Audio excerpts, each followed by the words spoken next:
more than 2 years, during the Cultural Revolution, all schools and colleges in China were closed. Why did this happen? And what is going on now in education in China? On my recent visit, I was able to find some of the answers. Chinese education had become caught between two sharply opposed ideas of what kind of education was best for China. There were those who said that what a technically backward country needed was, above all, a highly trained managerial elite, professional administrators, specialists, experts. But there were others who said, yes, China does need as many intellectuals and highly trained experts as possible. But the last thing we want is any kind of an elite. In a socialist country, they said, education must serve the interests of the working people. This wasn't merely a mild academic debate. It was, in essence, a bitter class struggle, which would determine what kind of country China was going to be. In the universities especially, the conflict was violent, even physically violent. And it was this clash between two utterly opposed ideas which brought education to a halt. Eventually, the concept of a working-class, non-elitist education won out. But some fantastically difficult problems still remained. How, for instance, to uproot the age-old idea that brain work was somehow superior to handwork? And how could they get it across to students that real education has nothing to do with their getting a better job, more pay, but is a means by which society as a whole can be advanced? These are tremendous questions, and the Chinese don't for a moment claim that they have found all the answers. Schools and colleges are functioning again, but everything is still experimental. Much of what goes on in education appears rather normal. But as you will see, under the appearance of normality, some quite new educational ideas are being applied.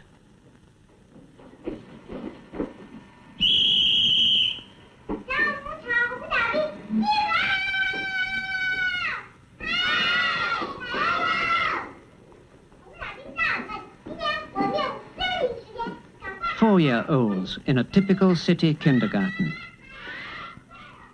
By means of songs and dances, children are taught that to do manual work is something to be proud of.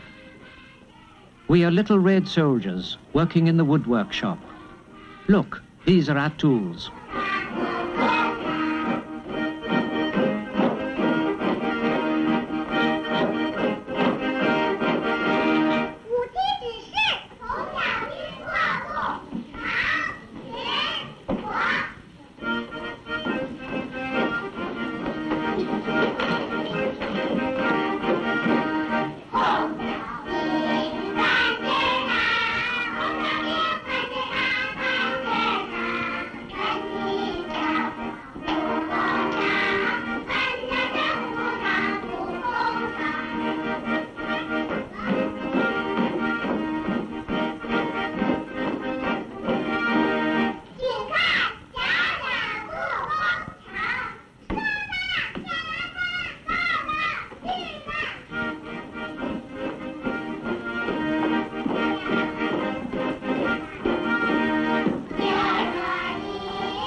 Today, a strong emphasis is placed on children learning to be self-reliant, doing as much as they can for themselves.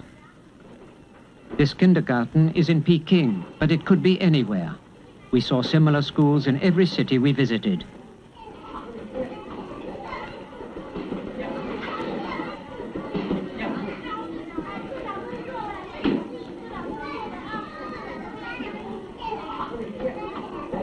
These are the same children preparing for their afternoon nap.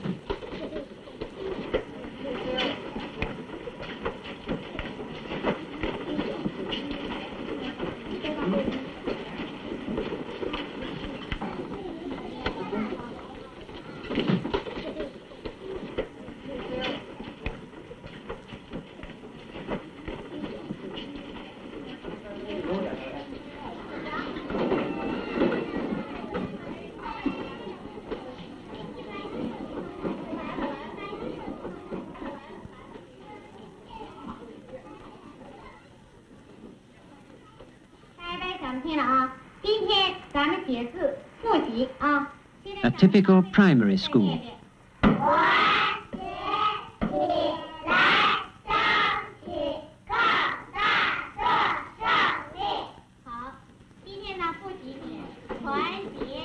The teacher is saying, please write these words. Forward, unite, together.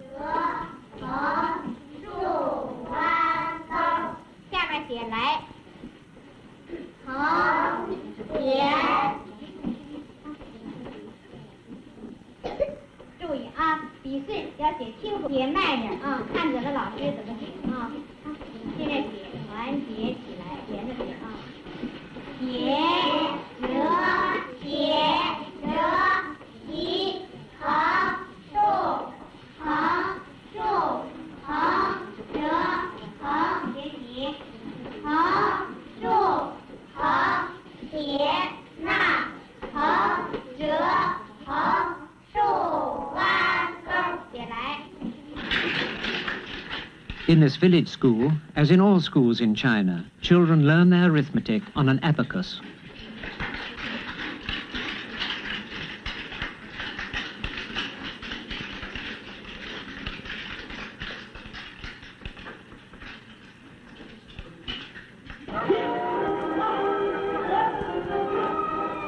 Every morning, all over China, school children, as well as many adults at their place of work, do their morning exercises.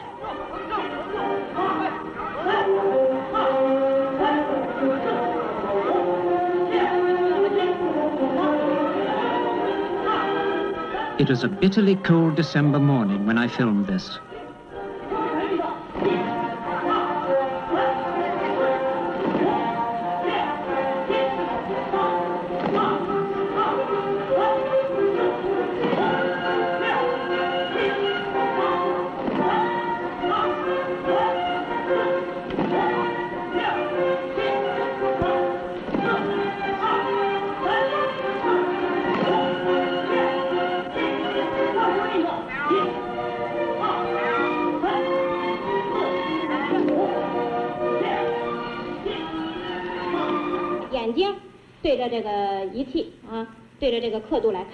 Education since the Cultural Revolution is non-competitive.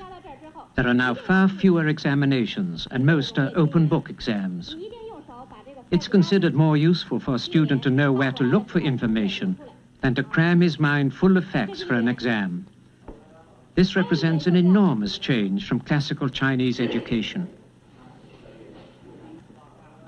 While painting and literature are still part of the curriculum, the emphasis is now placed on subjects of immediate practical application and on the learning of foreign languages.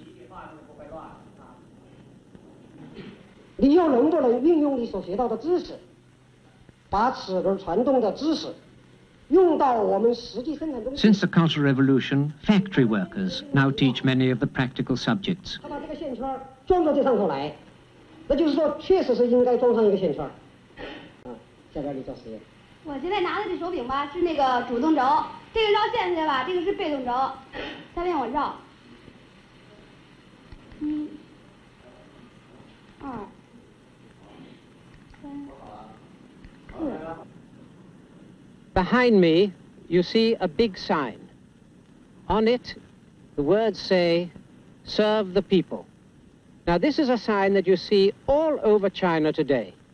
Big signs like this one, small signs. It's even written on small children's satchels as they go to school. And of course, one wonders at first when one comes here whether it is more than a slogan, whether it is just a nice phrase. But one soon discovers that it is more than a slogan. It has entered the very spirit of the people here, and that wherever one goes, one seems to see people conscious that their purpose is not to serve themselves, but to help others and to serve the people and serve the nation. Children at school help each other by mending each other's clothes or repairing their shoes.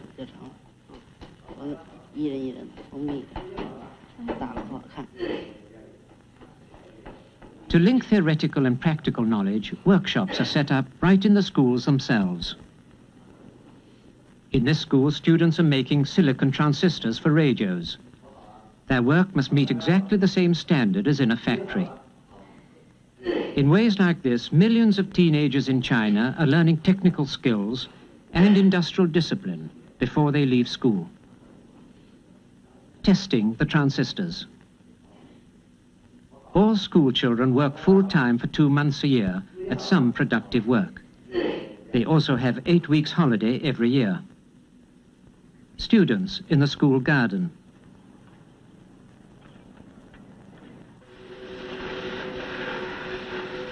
For their 2 months of practical work, school children can choose from a great variety of jobs. In Shanghai, on a ship that was being built, I came across 2 schoolgirls learning how to weld.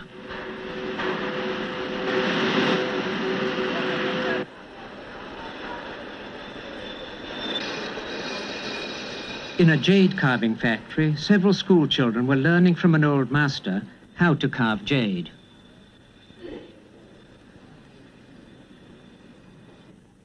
Tsinghua, one of China's famous universities. Only a fraction of China's children get to college, but those who do pay no fees, and all books, food and lodging are free. Before coming to college, every student must have worked at least 2 years in a factory or in the fields. There are no entrance examinations. A student is chosen not only because he is intellectually capable, but because his fellow workers recommend him as someone who will use his education to serve the people. The university today is administered by a revolutionary committee on which every section of the university is represented. The chairman is a Communist Party leader, and the army is represented too. One of the teaching staff.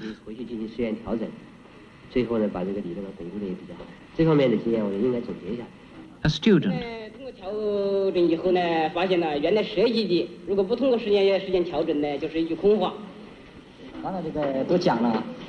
The maintenance staff are represented by a janitor. In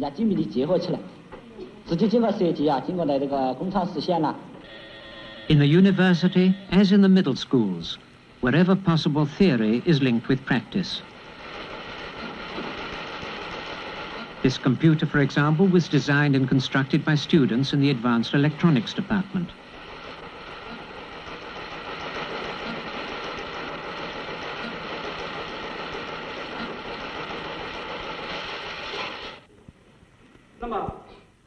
What individual freedom is there in China? As we understand freedom, very little. In the natural sciences, the intellectual is given the widest freedom to question and explore.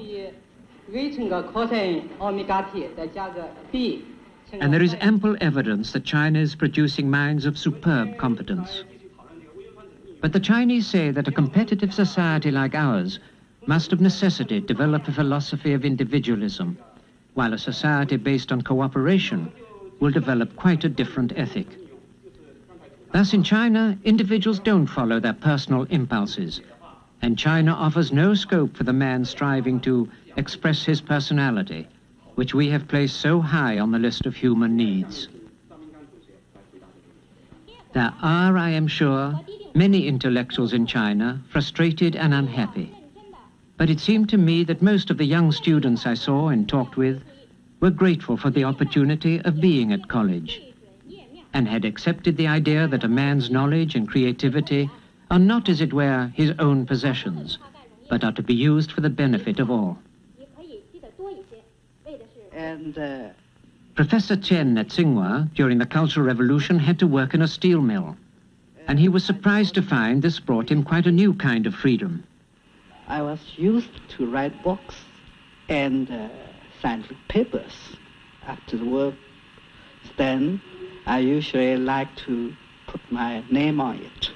You used to like to put your signature on your books and on your works, yes.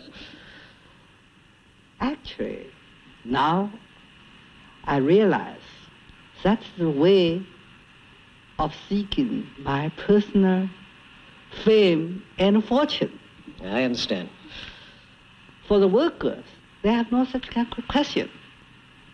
they never thought to put any signature on their products. This is indeed the striking contrast between two kinds of work outlook. And through the long period of working with the workers, I finally established the friendship with many workers. In the past, my friends all are professors and intellectuals like me. Now I have worker friends. Another professor, specializing in biochemistry, told me that before the Cultural Revolution, he felt he had to keep up his dignity and would never have made friends with his students as he does now. And he doesn't resent it, as he said he would have done before, when his students learn about a complicated biochemical process from a worker at a factory, rather than from him in a university classroom. In these ways, the Cultural Revolution helped to break down barriers between people. 这个处理的方法用一种活性的物体，就是用粪便培养一种细菌，这个细菌呢产生原生动物，把这个水里含有大量的苯呐，用它给分解。加油看齐！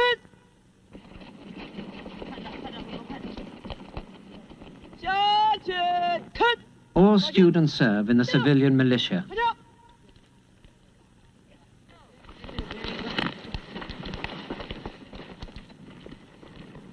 In this mock battle, they were using live ammunition.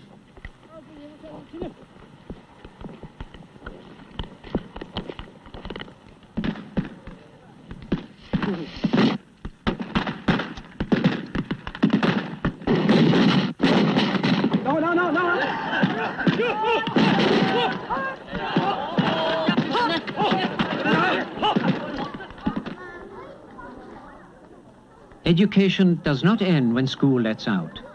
In every city, centers have been set up for what they call volunteer after-school education. Some learn gardening.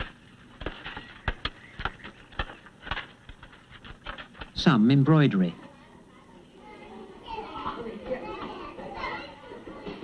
Boys making model boats.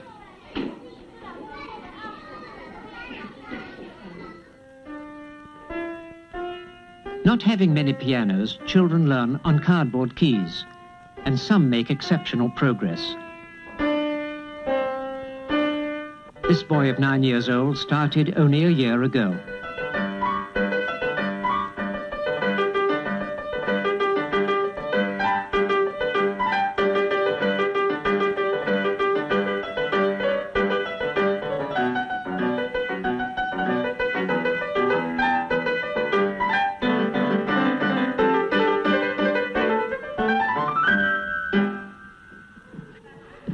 Some children, 8 and 9 years old, prefer gymnastics.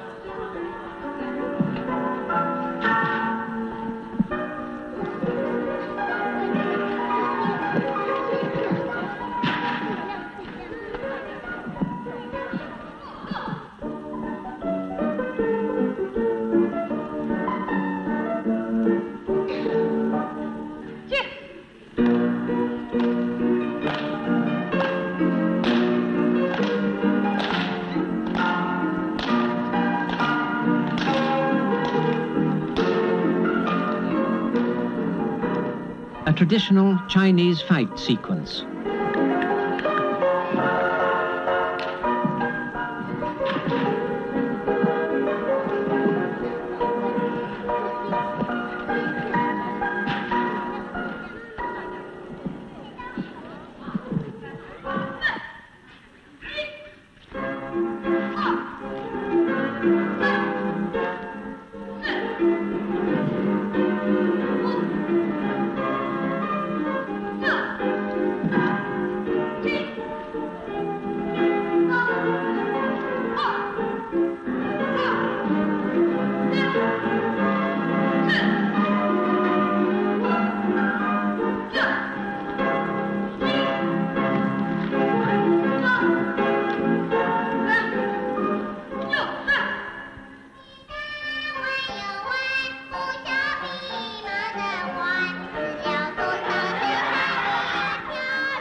诉全世界人民的力量。然后我们要把力量拿出来，革命的力量拿出来。预备，再从头开始。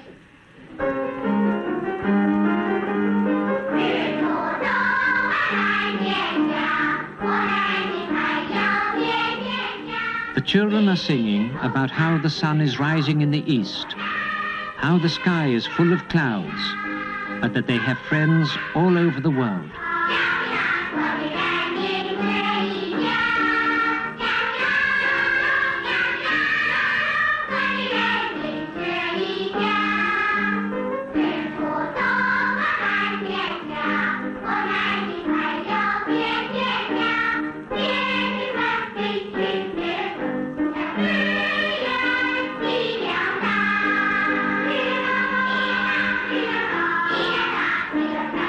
These children, then, are the inheritors of a cultural revolution which has turned so many old educational ideas upside down. Many questions, even for the Chinese, remain unanswered.